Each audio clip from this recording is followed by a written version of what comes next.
म्हणून मी आपल्याला विनंती करते की मी पक्षाच्या मीटिंगच्या निमित्ताने इथे आले.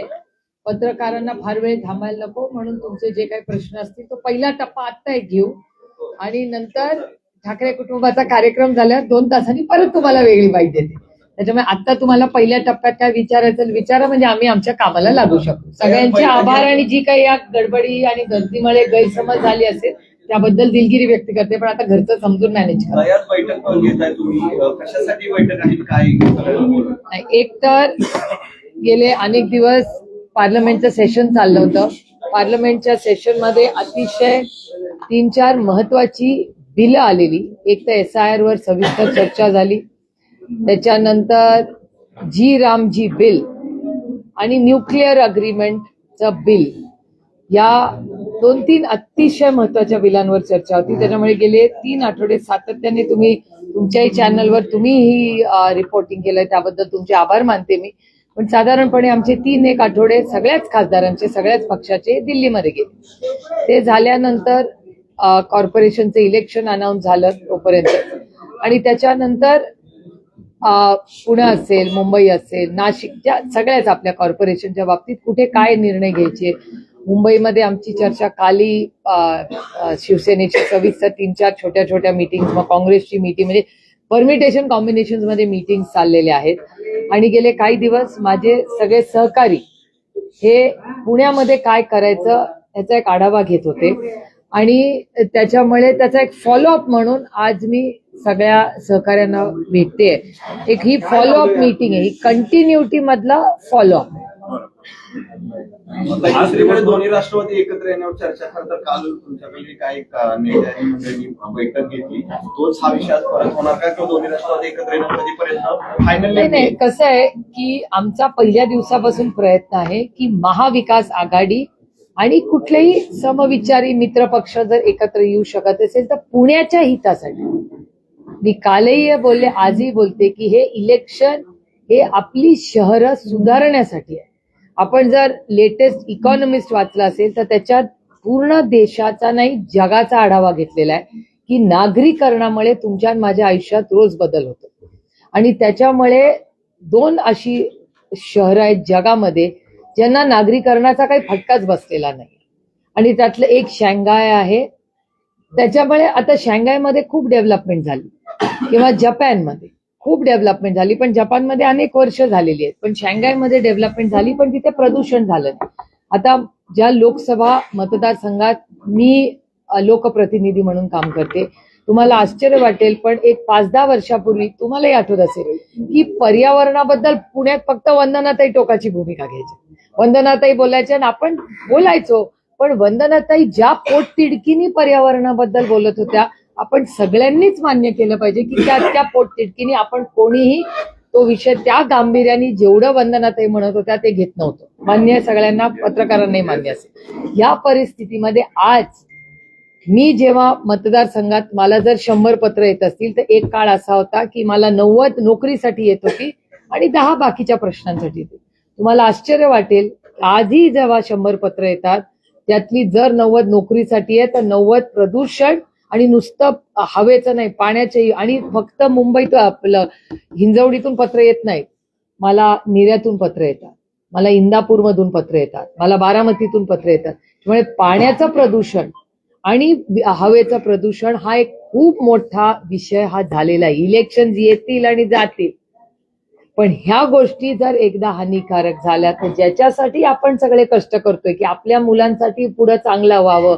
आपल्या पक्षाने काहीतरी चांगलं काम करावं, याला 5-10 वर्षांनी खरंच अर्थ राहणार आहे का, हा एक मोठा प्रश्न. म्हणजे माझं स्वतःचं उदाहरण सांगते. मी या ऑफिस पासून इथून पुणे म्युन्सिपल कॉर्पोरेशन 10 पावलावर आहे आणि माझं घर 100 पावलावर आहे. मागच्या इलेक्शनला भारतीय जनता पक्षाचं ऑफिशियल स्टेटमेंट मी ऐकलेलं आहे पुणेकर म्हणून, कारण का मी पुण्यातही तेवढीच राहते जेवढी मुंबईत आणि दिल्लीत राहते, की 24/7 पाणी देऊ. आठवत आहे सगळ्यांना?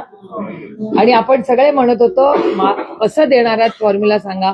ज्या घरात मी राहते हे 1 किलोमीटर पण नाहीये, तुम्ही सगळे त्या घरी आलेला आहात, पत्रकारही आलेले आहेत. आज आमच्या बिल्डिंगमध्येही टँकर येतो. आम्ही 100 पावलावर आहोत पुणे म्युन्सिपल कॉर्पोरेशनच्या हेडक्वार्टरमधून.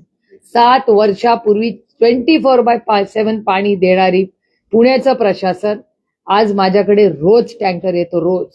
आणि तिथलं पाणी गढूळ असतं का? हो असतं. कधी कधी नर उघडला ना तर पिवळ्या रंगाचं पाणी येतं आमच्याकडे. म्हणजे हे फक्त माझ्याकडे नाहीये, सगळ्यांच्या घरात ती परिस्थिती आहे. करेक्ट. पण मग हे इलेक्शन आपण तुतू मेमे करत भांडणार का तुमच्या आणि माझ्या आयुष्यात एक चांगला बदल घडवण्यासाठी? राजनीती होती राहील, पक्ष फोडतील, लोक घेतील, काय करतील. पण मला असं वाटतं कधीतरी आपण सगळ्यांनी आपलं ऑब्जेक्टिव्ह ड्रिव्हन राजकारण कधी करणार आपण? मी का राजकारणात आले हे मला माहितीये. आता कोणी काय प्रश्न घेऊन लढायचं, कसं करायचं, हा प्रत्येकाचा वैयक्तिक प्रश्न आहे. कारण का ही लोकशाही आहे. तो अधिकार डॉक्टर बाबासाहेब आंबेडकरांनी आपल्याला संविधानात दिलेला आहे. पण हेच केंद्रबिंदू ठेवून आपल्या महात्मा गांधींचं एक तर नाव त्या जी रामजी मरून काढले, ज्या महात्मांमुळे आज तुम्ही आणि मी मोकळा श्वास घेतला, त्यांचंच नाव त्या बिलमधून का काढलं असावं? तो एक चूक झाली केंद्र सरकारकडून, ही सरकारला मान्यच करावी लागेल. आणि त्याच्याबरोबर आणखीन एक मोठा मुद्दा की जी रोजगार हमी योजना काँग्रेस आणि राष्ट्रवादी काँग्रेस पक्षांनी आणली, ती रोजगार हमी योजनेत बदल करून आज गरीब कष्ट करणाऱ्याला, ज्याला केंद्र सरकार म्हणून 100% निधी येत होता, तो आता 100% निधी केंद्र सरकार देणार नाही. मग कसं राज्यांना परवणार? राज्याची आर्थिक परिस्थिती तुम्हाला सगळ्यांनाच माहितीये. या पत्रकारांना तर मला वाटतं FRBM ऍक्ट, मला आता ते बंदच करतील मी बोलायला लागले की. पत्रकार म्हणत असतील आता ही बाई आली म्हणजे आता ही परत त्या FRBM ऍक्टवर बोलणार. कारण का तो प्रॉब्लेम आहेच ना. आपल्या एकट्याचा नाही, देशातल्या राज्यांची आर्थिक परिस्थिती अडचणीत आहे. मुंबईच्याही म्युन्सिपल कॉर्पोरेशनची आर्थिक परिस्थिती अडचणीत आहे आणि तीच परिस्थिती पुण्याची पण आहे. मग आपण ह्याच्या विरोधात लढणार का नाही? आणि ते लढत असताना जर आपल्या विचाराचे पक्ष एकत्र येऊ पाहत असेल आणि चर्चा, माझं म्हणणं आहे लोकशाहीमध्ये चर्चा ही झालीच पाहिजे. आपण नंतर काय निर्णय घ्यायचा तो आपापला असतो, पण चर्चा तर झाली पाहिजे. त्याच्यामुळे चर्चा होते, अनेक लोक भेटतायत. तुमच्या चॅनलवर मी ऐकलं काहीतरी गमतीशीर शब्द तुम्ही वापरला की परवा रात्री काहीतरी एक अशी सिक्रेट मीटिंग झाली. काय शब्द मला वापरला? गुप्त बैठक वापरला काय तुम्ही? गुप्त बैठक झाली वगैरे. मला पण फोन केला, काय तुम्हाला म्हटलं बाबा गुप्त बैठक मला कशी माहिती असेल? तुम्हाला कोणत्या तरी सूत्रांनी सांगितली. ते सूत्र फार ऍक्टिव्ह झालीत गेल्या काही दिवसात. त्याच्यामुळे या सूत्रांच्या या गोष्टी होत राहतील. पण मला असं वाटतं की सगळे आपले सगळे संघटनेत संघर्ष केलेला आहे, जे पुणेकर आहेत आणि पुण्यावर प्रेम करणारे, आणि पुण्यात एक चांगला बदल, मग पाण्याचा प्रश्न असेल, ट्रॅफिकचा प्रश्न असेल. म्हणजे तुम्ही मला विचारलं की आता सुप्रिया तू उभी आहेस आपल्या बालेवाडीला, तर कल्याणी नगरला जाणार का मुंबईला जाणार? कुठे जाल तुम्ही? मुंबईला. पुण्याचा ट्रॅफिक, आणि मी नुसती टीका करत नाहीये, सोल्युशन मॉडेलमध्ये आलं पाहिजे. नुसतं टीका करणं खूप सोपं आहे मला की 7 वर्ष तुम्ही काय केलं नाही. सुप्रिया थोडे तुम्ही आणि तुमचा पक्ष काय करणार हे तुम्ही आम्हाला कधी सांगणार? मला फक्त पुणा म्युन्सिपल कॉर्पोरेशन की तिथे सेवा करण्यासाठी आपण का तिथे जावं? कारण का आपल्या नगरसेवकांनी खरंच चांगलं काम केलेलं आहे. आपण मेरिटवर पास होतो. सगळ्या पार्श्वभूमीवर पुण्यामध्ये एक चांगला बदल घडवावा. संघटनेतल्या सगळ्या लोकांची एक सविस्तर आपण चर्चा करावी. प्रत्येकाचा इंडिव्हिज्युअल वॉर्डाचा एक प्लॅन असेल आणि पुणे शहराचा आपला काय प्लॅन असेल, ते सगळं आपल्या सगळ्या ज्येष्ठांची चर्चा करून. आणि मी तुम्हाला बरेच दिवसात भेटले नव्हते आणि त्याला काहीतरी आता आकार द्यायची वेळ आली. अधिकृत घोषणा कधी होणार? अधिकृत घोषणा अजून चर्चा ते होऊ दे बाबा, घाई काय? या सगळ्या चर्चा सुरू आहेत. तुमच्या या कार्यालयामध्ये काय तुमच्या शेजारी प्रशांताला बघायला मिळतात? पण माझ्या आम्ही 4 जण बसतो, मग अंकुश अण्णांचा का नाही प्रश्न विचारत? ते पण नाहीये. तुम्हाला एक सांगू का? मी तुम्हाला एक सांगते, नाराजी वगैरेचा अधिकार आम्हाला लोकशाही या प्रक्रियेतच नाही. आपण जेव्हा पब्लिक लाईफ मध्ये असतो ना, तेव्हा नाराज बी राहणार. नाराज कधी घरी, म्हणजे रेवती माझ्यावर नाराज होऊ शकते, पण मी नाही कुणावर नाराज होऊ शकत. I am a professional. त्याच्यामुळे जर मी लोकसेवेसाठी उतरलेले असेल तर नाराजगी हा शब्द आम्हाला अलाउडच नाही आहेत, आमच्या डिक्शनरीतच नाही येते. सल्ला नाही, मी I practise what I preach. आता ते मीडिया समोर का नाराजी व्यक्त करतात याचं मला माहिती नाही. कारण का मी मीडियाशी नाराजी व्हायचा मला अधिकारच नाही, कारण का मी लोकसेवेत. आपण सेवा करण्यासाठी इथे आलोय. आणि त्याच्यामुळे एक संघटना म्हणून जर त्यांना काही वाटत असेल, काल मी त्यांच्याबरोबर 4 तास बसले, 4 आणि परवा 2. म्हणजे काल माझी मुंबईची सगळी कामं बाजूला ठेवून मी खरं तर राऊत साहेबांना भेटायला जाणार होते. मी राऊत साहेबांकडे 8:30 वाजता गेलो आम्ही चर्चा करायला. कारण का प्रशांत दादांचे काही प्रश्न होते आणि रास्त आहेत ते, त्याच्यात काही गैर नाही. जर त्यांच्या मनात काही प्रश्न असतील तर ते विचारणं हा अधिकार आहे. आमचा पक्ष लोकशाहीचा पक्ष आहे, त्याच्यामुळे आम्ही कुठलाही निर्णय कुणावर कधी रेटत नाही. कारण का हा पक्ष शेवटचा कार्यकर्ता केंद्रबिंदू आमच्यासाठी आहे आणि त्या शेवटच्या कार्यकर्त्याचं मत आणि मन हे आदरणीय पवार साहेबांनी 6 दशकं जपलेलं आहे. त्याच्यामुळे जोपर्यंत तो शेवटचा कार्यकर्ता समाधानी होत नाही तोपर्यंत पक्ष कुठलाही निर्णय घेणार नाही. आणि हा लोकशाहीने चालणारा पक्ष आहे, त्याच्यामुळे प्रत्येक कार्यकर्ता, पदाधिकारी, नेता याचं मत आमच्यासाठी महत्वाचं आहे. प्रशांत दादांचं काय मत आहे? प्रशांत जगताप चर्चा केली, त्यांना समजवलं, त्यांची नाराजगी दूर झाली का? आता तोडग्याचा प्रश्न नाहीये, ही स्ट्रॅटेजी आहे, ही इलेक्शन आहे, ही युद्ध आहे. हे त्यांना समजलं का? ताई प्रशांत आता जगताप त्याचं काय उत्तर तेच देऊ शकतात. हा बोला विचारा. बोलत आहे बोल नाही बोला. ताई, त्यांनी जो प्रश्न विचारला, प्रशांत जगतापांचं म्हणणं काय, साहेबांनी पुरोगामी विचार जपलाय. 2023 मध्ये ज्यावेळेस ह्या सगळ्या घटना घडल्या पक्षफुटीच्या, त्यानंतर मी आणि माझ्यासह असंख्य कार्यकर्ते पुण्यातले साहेबांसोबत राहिलो. पुरोगामी विचार पुढे न्यायला साहेब आहेत. जर भाजप राष्ट्रवादी सोबत आपण गेलो आणि महायुती म्हणून जर परत सत्तेत महापालिकेत आलो तर पुरोगामी विचार संपेल. मी नाराज असल्याचं कारण एकमेव आहे की ज्या लोकांनी साहेबांना त्रास दिला, पक्ष फोडून सुप्रियाताईंना त्रास दिला, त्या लोकांसोबत महापालिकेच्या मांडीला लावून बसणार का? आता हा प्रश्न जर त्यांनी विचारलाय तो रास्त प्रश्न, पूर्णपणे रास्त आहे.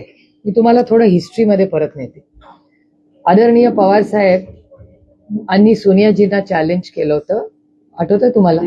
तेव्हा पवार साहेबांना पक्षातून काढलं होतं काँग्रेस पक्षाने, पवार साहेबांचं निलंबन केलं होतं. इथे ज्येष्ठ असतील त्यांना माहिती असेल, तुमचा जन्म झाला होता का नाही, तुम्ही यंगस्टरचा मला माहिती नाही, तुम्ही सगळे खूप यंग आहात, मी तेवढी यंग नाहीये. पण मला ते दिवस क्लिअरली आठवत आहेत की तेव्हा आदरणीय पवार साहेबांनी सोनियाजींचं सिटिझनशिप आणि त्याच्यावर हे झालेलं आहे, हे वास्तव आहे या देशाचं आणि मी त्याची साक्षीदार आहे. आणि ते झाल्यानंतर आम्ही पवार साहेबांवर, तारिकभाईंवर आणि संगमा साहेबांवर ऍक्शन घेतली, त्यांना पक्षातून काढण्यात आलं. पक्ष नवीन स्थापन झाला, राष्ट्रवादी काँग्रेस पक्ष. काँग्रेस आणि राष्ट्रवादी टोकाची भूमिका असताना दोन्ही पक्ष वेगळे झाले. वेगळे झाल्यानंतर इलेक्शन झालं आणि युपीएचं गठबंधन झालं नव्हतं, तेव्हा काँग्रेस वेगळी लढली, राष्ट्रवादी काँग्रेस. मी एक गोष्ट प्रांजळपणे मान्य करते आणि शिकण्यासारखी गोष्ट, आणि इथे खूप राजकीय कार्यकर्ते त्यांच्यासाठी जास्त आहे. मी स्वतः माझ्या डोळ्यांनी पाहिलं आणि अनुभवलंय की हा सोनियाजींचा मनाचा मोठेपणा होता की सोनियाजी आमच्या घरी आल्या. हा सोनियाजींचा मोठेपणा आहे. आय रिपीट मायसेल्फ की एवढी लढाई झाली होती, त्यांनी पवार साहेबांवर ऍक्शन घेतली होती, पवार साहेबांनी वेगळा पक्ष त्याच्यामुळे काढला, त्यांना पक्षातून काढल्यामुळे. त्यानंतर सोनियाजींचा मनाचा मोठेपणा होता की त्या स्वतः त्या निरोप पाठवू शकत होत्या, त्यांची मोठ्या नंबरनी काँग्रेस निवडून आली होती. पण हा सोनियाजींचा मनाचा मोठेपणा की त्या स्वतः आमच्या घरी आल्या, त्यांनी आदरणीय पवार साहेबांना सांगितलं की आपल्याला युपीएचं सरकार करायचंय, झालं गेलं विसरूया, आता देशामध्ये आपण एकत्र येण्याची गरज आहे. आणि 10 वर्ष युपी, आणि तेवढंच नाही, सोनियाजींचा एवढा मोठा मन त्यांचं आहे की त्यांनी सांगितलं हे डिपार्टमेंट तुम्ही म्हणाल ते डिपार्टमेंट, तुम्ही म्हणाल ती पूर्व दिशा, चला आपण सगळ्यांनी एकत्र. आणि तो दिवस आणि आजचा दिवस कधीही काँग्रेस पक्षाने किंवा त्यांनी कधी तो विषय परत काढला नाही ना आम्ही तो काढला. 18 वर्ष इथे सत्तेत राहिलो एकत्र. तू मग थोडा घर में भी होता यार, बायकोशी कधीतरी होतं ना भांडण, थोडंसं जातं, असं होतं या गोष्टी. त्यामुळे ह्या गोष्टी होत असतात, पण राजकारणामध्ये कधी कधी या गोष्टी कमी जास्त होत असतात. त्याच्यामुळे आपण सगळ्यांनीच समंजसपणाने आपल्या अंतरात्म्याला जे योग्य वाटतं ते आपल्यानी करावं. आणि ह्याच्यात कुठलीही विचारधारा कॉम्प्रोमाइज नाही, ह्याच्यात कुठलंही मोठं धोरण कॉम्प्रोमाइज नाही. आणि मी स्वतः मी त्यांना हे सगळे अश्युरन्सेस मी स्वतःच दिले. त्याच्यामुळे there is nothing lost in translation. म्हणजे असं नाही की मी ह्यांच्या थ्रू निरोप, no no no, nothing is lost in translation. Prashant दादा खाली पक्षाला महत्वाचे आजही आहेत, उद्याही आहेत. मी त्यांना काय स्ट्रक्चर आहे, जर एक तर अलायन्स ऑफिशियली झालेलंच नाही, चर्चा सगळ्यांची चाललेल्या आहेत, अजून काही अधिकृत झालेलंच नाही, आणि एका सशक्त लोकशाहीमध्ये चर्चा ही झालीच पाहिजे. मी तुम्हाला सांगते, जेव्हा लोकसभेत एखादं बिल येतं त्याच्या आधी भारतीय जनता पक्षाचे पार्लमेंटरी अफेअर्स मिनिस्टर हे काँग्रेस पक्षाला पहिला फोन करतात आणि म्हणतात की काँग्रेस पक्ष आम्हाला हा बिल आणायचंय, काय करूया. मग ते भेटतात. मग आमची एक BSC नावाची ग्रुप आहे, बिझनेस ऍडव्हायझरी कमिटी, त्याच्यात आम्ही विपक्ष आणि सत्ताधारी एकत्र बसतो, स्ट्रॅटेजी करतो आणि बिल आणतो आणि मग बिल पास करतो. मग ह्याला सेटिंग म्हणायचं का, काही पार्लमेंटरी प्रक्रिया म्हणायची. एका लोकशाहीत एकमेकाशी बोललं पाहिजे, आणि त्याच्यातून जर नाही जमलं तर प्रत्येकाला अधिकार आहे ना, पण चर्चा तर झाली पाहिजे ना. चर्चा करूनच मार्ग निघतो. आणि जर पुण्याच्या हितासाठी आपण एकत्र काही मित्र पक्षांची काही एकत्र चर्चा करत असलो तर त्याच्यात गैर काय. कुणाची? माझी नाही अजून भेट झालेली, पण अंकुशांना भेटलेले आहेत, वंदनाताई, त्या सगळ्यांची, सुनील टिंगरेंची, चेतन तुपेर, ती सगळा ग्रुप रोज भेटतात. नाही, मला कुणालाही भेटायला काही प्रॉब्लेम नसतो. मी फक्त आता या सगळ्यांची चर्चा करून काय आतापर्यंत डिस्कशन झाले, कारण का आता वंदनाताई पण मॅनिफेस्टोच्या काही कामासाठी गेल्यात, प्रत्येक जण आपापलं आता डिव्हिजन ऑफ लेबर झालेलं आहे. त्यामुळे ते सगळे करून जेव्हा ह्यांचं नक्की काय ते कार्यकर्ता प्रत्येक त्याचं ऐकून घेतल्यावरच मगच मी दादांशी बोलणार ना, कारण का पूर्ण क्लिअरन्स असल्याशिवाय आणि प्रत्येकाच्या मनात काही शंका असेल, ती शंका जोपर्यंत पूर्णपणे सुटत नाही तोपर्यंत मी पुढे जाणार नाही. कारण मला या गोष्टीची जाणीव आहे की या 2.5 वर्षाच्या संघर्षामध्ये प्रत्येक कार्यकर्ता ज्यांनी स्वतःवर केस घेतली असेल, जो रस्त्यावर सत्तेच्या विरोधात लढला असेल, तो प्रत्येक कार्यकर्त्याची सगळी जबाबदारी सुप्रिया सुळे स्वतः संपूर्ण महाराष्ट्रात जिथे कुठे अलायन्स होईल तिथे घेणार. हे रेकॉर्ड करून ठेवा आणि परत रिपीट करा कधी गरज पडली तर, पण ते रिपीट दाखवायची वेळ येणार नाही. आत्ताचं एकत्र येणं हे फक्त निवडणुकीपुरतं असणार आहे. विलिनीकरण, पक्ष विलिनीकरण म्हणून तुम्ही कसा विचार करता? मी अजून तेवढा विचारच करत नाही, कारण का आय लिव्ह द मोमेंट. आता उद्या इथे पाऊस पडून काय प्रॉब्लेम येईल का, आय हॅव नो आयडिया. आता पुण्यात थंडीत 10 डिग्रीवरनं 8 डिग्रीवर जाईल का, आय हॅव नो आयडिया. ते weather.com ला विचारायला लागेल. त्याच्यामुळे आता I am living the moment. आता व्हॉट इज इम्पॉर्टंट, आता महत्वाची गोष्ट काय की आता हे इलेक्शन आहे. काँग्रेसची आणि शिवसेनेची मी रोजच चर्चा करते. इथे हे सगळे त्यांचा काही अनेक प्रस्ताव आले. सुनील दादांचं माझं बोलणं झालंय, चेतन तुपेंचं आणि माझं बोलणं झालंय. नानांनी तर टीव्हीवरच सांगितलं की 1 महिन्यापूर्वी त्यांचं माझं बोलणं काय झालं होतं. त्यामुळे ह्या चर्चा सगळ्यांची, एकतर मी सगळ्यांची नेहमीच बोलले, म्हणजे 2.5 वर्षापूर्वी पण मी सगळ्यांची बोलतच होते. मी कधीच कोणाची बोलणं थांबवलं नाही, कारण का एका लोकशाहीमध्ये प्रत्येकाची कारणं असतात, त्यांचं काय विचारधारा असते ते आपल्याला मान्य करावं लागतं.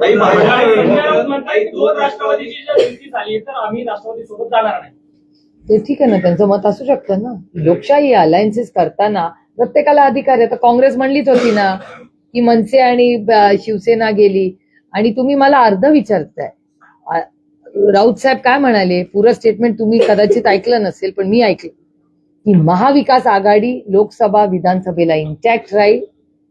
लोकल बॉडी इलेक्शनला अनेक ठिकाणी आधीच्याही इलेक्शनमध्ये सगळे परमिटेशन कॉम्बिनेशन झालेले आहेत. हे काय नवीन नाही करत आहे. 2 राष्ट्रवादी एकत्र लढत आहेत. 2 बैठका आतापर्यंत दोन्ही पक्षांच्या नेत्यांच्या झालेल्या आहेत. राष्ट्रवादी काँग्रेस अजित पवार यांचा असा आग्रह आहे की या निवडणुका घड्याळ चिन्हावर लढायच्या. तुमच्या पक्षाचं काय म्हणणं आहे? माझ्याकडे हा प्रस्ताव नाही आलेला. चर्चा अशी आहे, चर्चा असेल ना, चर्चा असेल ना, ती तुमच्या कानावर आली असेल. निवडणुका तुम्ही तुतारी चिन्हावरच लढणार आहात. इट इज द ऑब्व्हियस ना, इट इज ऑब्व्हियस. तुम्हाला कोण सूत्र सांगतोय आणि तुमचा वेळ वाया घालवतोय आणि माझाही वेळ वाया घालवतोय. गॉसिप कमी करूया, कामावर फोकस ठेवूया. आतापर्यंत पुणे महानगरपालिकेच्या निवडणुकाच्या अगोदर आपण दादांनीच लीड केलेला आहे, दादाच करत राहिले. दोन्ही राष्ट्रवादी एकत्र आले तरी दादाच लीड करणार का, चेहरा दादांचाच असणार का, त्यांच्या नावानेच ही निवडणूक लढली जाणार का, असा प्रश्न कार्यकर्त्यांच्या मनात सुद्धा. म्हणजे कोण लीड करणार? सगळेच लीड करू ना आम्ही. दिसत नाही काय कुठं लीड करताना तुम्ही आता आज पहिल्यांदा आलात बैठक? पहिल्यांदाच आले, कारण का मुंबईचं कोण बघणार. फॉर्म भरायचे हो, मग ठीक आहे ना. कधी? आता ताई weather.com-चं जसं उदाहरण दिलं ना weather.com म्हणजे सातत्याने बैठका घेत आहेत तुमचे ठीक काही आहे ना. नगरसेवक राहिलेत का ते बी चेक करा म्हणजे आपण ठीक आहे ना, गेले असतील तर शून्यातून पूर्ण विश्व उभं करू, काय अवघड नाही. What is the problem? ताई weather.com याला करायचं असतं ना, आणि इस देश में टॅलेंट की कमी नाही आहे. ताई तुम्ही is weather.com very talented country and nation. weather.com-चं जे उदाहरण दिलं ना की वातावरण तसंच सुप्रिया सुळे ज्या आहेत ना त्या प्रत्येक कार्यकर्त्याशी बोलतात, म्हणजे अगदी कार्यकर्त्यांशी पण बोलतात. प्रशांत दादांशी पण तुम्ही बोललात, तुम्ही दादांशी पण बोलायचं म्हणतात की मी कुणाशी बोलू, तुम्ही साहेबांशी पण बोलतात. तुम्ही काहीतरी ठरवलं असेल ना पक्षांशी बोलून, प्रदेशाध्यक्षाशी बोलून, साहेबांचं तुमचं बोलणं झालं असेल, कारण 2-3 दिवसात सगळंच क्लिअर होणार आहे. आता काहीतरी स्ट्रॅटेजी तुम्ही आखली असेल ना की पक्ष म्हणजे मी तुम्हाला कुणासोबत आधी जायचं. सांगितलं मेरा पेट बहुत बडा है. दोन्ही ठाकरे एकत्र येतात महानगरपालिका निवडणुकीत आज गोष्ट आलेत काही केली त्यांनी काय ते अधिकृत म्हणजे इट वॉज ओनली ते अनाउन्समेंटच राहिली होती, बाकी सगळं तर ठरलंच होतं ना. त्याच्या पहिल्या मोठ्या कार्यक्रमाला सगळ्यात उत्साही मी आत्या म्हणून होती. राजकीय माझे परिणाम 2 बंधू एकत्र येत असतील तर माझे आनंदच आहे. राजकीय परिणाम काय असतील? तुम्ही देखील दिसलात त्यांना दोघांना एकत्र आणण्यासाठी तुमचा देखील नाही नाही, माझा नाही. सगळ्यात मोठा पुढाकार राजजी आणि उद्धवजींना एकत्र आणण्यात सगळ्यात मोठं योगदान कुणाचं असेल तर ते राऊत साहेबांचं आहे. राऊत साहेबांनी कष्टांची पराकाष्ठा केली आणि ते कुटुंब एकत्र आणण्याचं क्रेडिट अर्थातच त्या कुटुंबातल्या सगळ्या फॅमिली मेंबर्सला आहे, पण त्याच्यात सगळ्यात मोठा फॅमिली मेंबर जो प्रेमाने त्यांनी केलं त्याचं नाव संजय राऊत साहेब आहे. पण आज कसं बघताय जे एवढे वर्ष दोघं एकमेकांना टीका करत होती, मुलं एकमेकांना भेटत नव्हती, आज भेटताय. याचा चांगली गोष्ट आहे परिणाम ना. महानगरपालिकेच्या निवडणुकीवर कसा राहील तुम्हाला वाटतं? त्यांनी त्या तुमच्या पण चॅनलनी सर्वे केलेत असतील ना. मग सर्वे करतात ना इलेक्शनला, आम्हाला पण दाखवतात ना सर्वे इलेक्शनच्या आधी. माझ्या शुभेच्छा आहे. जशी आपण इथे चाचपणी करतो 2 राष्ट्रवादी आणि काँग्रेस, तर इथे आपण दोन्ही ठाकरेंना सोबत घेणार आहोत का? माझी चर्चा आहे. नाही आमचा प्रयत्न आहे महाविकास आघाडी प्लस राष्ट्रवादी अजित पवार असा आमचा प्रयत्न शेवटपर्यंत राहील. आणि मनसे पण एव्हरीबडी. काही वेगळा प्रश्न आहे. पर्यावरणाचा जसा गंभीर प्रश्न आहे तसंच लोकसंख्येचा प्रश्न आहे. अशातच नवनीत राणांनी वक्तव्य केले की 3-4 मुलं जन्माला घालायचं. मला नाही माहिती, मी ऐकलेलंच नाही विधान, त्याच्यामुळे मला बोलता येणार नाही त्याच्यावर.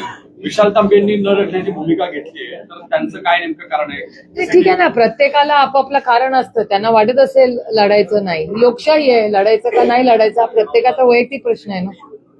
चांगले उमेदवार जे आहेत म्हणजे सिटिंग नगरसेवकात अशी जर भूमिका घेत असतील तर काउंट काउंट म्हणजे एक तर मी तुम्हाला आधी सांगितलं की विशाल तांबेंनी लढावं अशी माझी स्वतःची इच्छा होती. आणि ज्या पद्धतीने म्हणजे आज भारतीय जनता पक्षामध्ये भारतीय जनता पक्ष कमी आणि काँग्रेस आणि राष्ट्रवादी जास्ती असे, त्याच्यामुळे मग होतं तेच बरं होतं ना. काँग्रेस मुक्त भारत करायला दिले तर आता पुणे हे बीजेपी ओनली काँग्रेस एनसीपी झाले. मग ते कुठल्याही चिन्हावर नाही नाराज साहजिक आहे ना. नाही साहजिक आहे ना, कुठल्याही पक्षामध्ये साहजिकच आहे ना. जर ओरिजिनल ज्यांनी खूप कष्ट करून विरोधात असताना ज्या सगळ्यांनी हा पक्ष बांधण्याची काम केलं, आज ते भारतीय जनता पक्षात कुठेच दिसत नाही. आणि हा कॉमन फिनॉमिनॉन आहे. आणि त्यांनी फक्त एवढंच सांगितलं की काँग्रेस मुक्त भारत. आता सगळीकडे काँग्रेस, आणि जी परवाचा पण रिझल्ट लागला त्याचा अर्ध्याहून जास्त क्रेडिट काँग्रेस पक्षाला आहे. राज्य में नए राजनीतिक समीकरण दिखाई दे रहे हैं. आज दोनों ही ठाकरे एक साथ अलायंस करेंगे उन्होंने. किस तरह अरे महाराष्ट्र में हर कॉर्पोरेशन इलेक्शन में ऐसा होता है. थोड़ा डेटा देखिए, हर 5 साल का यही होता है. कब सब साथ में आते हैं, कब कई अलग से लड़ते हैं. तो महाराष्ट्र में हमेशा हुआ है. आपको याद होगा पिछली बार जब इलेक्शन हुआ था 7 साल पहले, तब शिवसेना और ये बीजेपी साथ में सरकार में थी लेकिन इलेक्शन अलग लड़ा था. तो ये कॉम्बिनेशन परम्यूटेशन हमेशा होता है. महाराष्ट्र में कोई नई बात नहीं. लेकिन क्या कहना है कि मराठी वालों को एकत्र करना और वो उनकी स्ट्रैटेजी है ना, उनको तो अधिकार है ना उनको. what about your party में? We are also in discussion with no, we are also in discussions with everybody. सबसे हम बात करेंगे और आज कल में हम पुनः फाइनलाइज करना चाहते हैं सब कुछ. But your party president in Pune city is not happy with this alliance. No, listen, in a democracy, everybody has a right to an opinion. I have spent in total 6 hours with him between yesterday and today. He had some strategy in his mind. he had some thoughts in his mind. So he has conveyed it to me. I have conveyed to him what I think is in the larger interest of the organization, and more than the organization, the city. What is important is the city is important. We are up behind. मैंने हमेशा कहा है, पहला देश, फिर राज्य, फिर party और फिर फैमिली. तो पहले देश, राज्य और पार्टी के हित में जो होगा वही हम करेंगे. और हर कार्यकर्ता का मान सम्मान हमेशा ही करते आ रहे, आगे भी होगा. इसीलिए मैं सबसे वन ऑन वन आज बात करने आई हूँ कि ये जब अलायंस हो रहा है, कोशिश हो रही है कि महाविकास आघाड़ी में हमें 1-2 सीट आगे पीछे करनी पड़ेगी. अगर अजीत पवार जी के पार्टी के साथ हमारा गठबंधन अगर हो गया तो क्या रेपरकशंस हो गए. तो हर जो कार्यकर्ता है उसको भी बात कर ही रहे. लेकिन ये मेरी भी नैतिक जिम्मेदारी है ना कि मैं भी आके आपके साफ साफ सबसे बात करूं.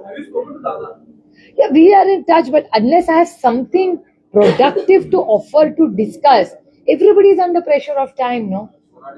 Okay, recently concluded parliament session, you criticized Ramji. What was your saying? Like, guarantees It's one of the finest programs the Congress Party and the NCP has brought in India. It's very unfortunate that two major things which we objected to. One is changing of the name to remove Mahatma Gandhi's name.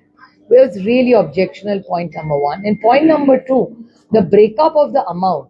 Government of India used to pay 100% wages of the Narega program. Now it's going to be 60-40. How are the states who are so debt-ridden going to afford to pay this? And this is only the beginning, mind you. Once the Finance Commission report comes, then what is going to happen? If they keep decreasing, then in a few years it will become zero from Government of India. Can Government of Maharashtra or any state government afford this? They can't. And it was a demand-driven program. It won't be a demand-driven program anymore. That is the unfortunate part. And it will hurt most, it will hurt the poor of this country. My last question, after the announcement of the election, what are your plans to go in the elections for this local policy? No, we are very clear. We all live in this city. We love this city. The city has given all of us a lot. I think we owe it back to the city and the citizens of the state, of this Pune city. So we have to work towards traffic, towards water issues, towards garbage issues, serious civic issues and challenges which are not addressed. आणि शेवटचा प्रश्न BMC बद्दल. ठाकरे बंधू एकत्र आले, त्यांच्यातलं जागा वाटप ठरलंय. आपण त्यांच्यासोबत लढणार असू तर तुमच्या वाट्याला किती जागा आलेल्या आहेत? काल रात्री आमची सविस्तर मीटिंग झाली मुंबईसाठी आणि त्याच्यामध्ये आणखीन काही त्यांनी सीट आम्हाला वाढवून दिले आहेत. पण आमच्या काही मागण्या आहेत, कारण का आमची 1-2 सिटिंग आहे. त्यामुळे आज आम्ही त्यांना विनंती केली आहे, कारण का आम्ही काँग्रेसशी काल बोललेलो आहोत. आमचा अजूनही प्रयत्न आहे की काँग्रेसनी आणि आपण सगळ्यांनी एकत्र लढावा, असा आमचा प्रयत्न शेवटच्या दिवसापर्यंत माझा तरी राहिलच. त्यामुळे काल आमची काँग्रेसची सविस्तर मीटिंग झाली, आमची शिवसेनेची पण झाली. त्यामुळे आज आम्ही ठरवलंय की आज रात्रीपर्यंत, कारण का शेवटी कार्यकर्ते अस्वस्थ असतात, सगळ्याच पक्षाचे फॉर्म भरायचा असतो, त्यांचा प्रचार असतो. त्याच्यामुळे आमचा प्रयत्न आहे की आज रात्रीपर्यंत मुंबईचं जे काय असेल तो निर्णय सेना आणि आम्ही आणि काँग्रेस बसून फायनलाइज करू. जागाचा नंबर राखीताई कडे लिस्ट आहे, काहीतरी 15-16 तुम्ही रिपोर्ट केलाय ऑलरेडी. त्या क्लिअर झाल्यात, अजून क्लिअर व्हायच्या आहेत. फर्स्ट फेज महापालिका निवडणूक नाही, प्रत्येक ठिकाणी वेगवेगळं. हो, जे नगरपालिकेला झालं तेच होणार आहे. त्याच्यामुळे सगळे फॉर्म भरून होऊ द्या आणि मग आपण एकमेकाशी बोलू की कोण कुठे काय लढते, कारण का आता काय सुधरतच नाही कोणाला. थँक्यू. म्हणून मी आपल्याला विनंती करते की मी पक्षाच्या मीटिंगच्या निमित्ताने इथे आले. पत्रकारांना फार वेळ थांबायला नको, म्हणून तुमचे जे काही प्रश्न असतील तो पहिला टप्पा आत्ता एक घेऊ आणि नंतर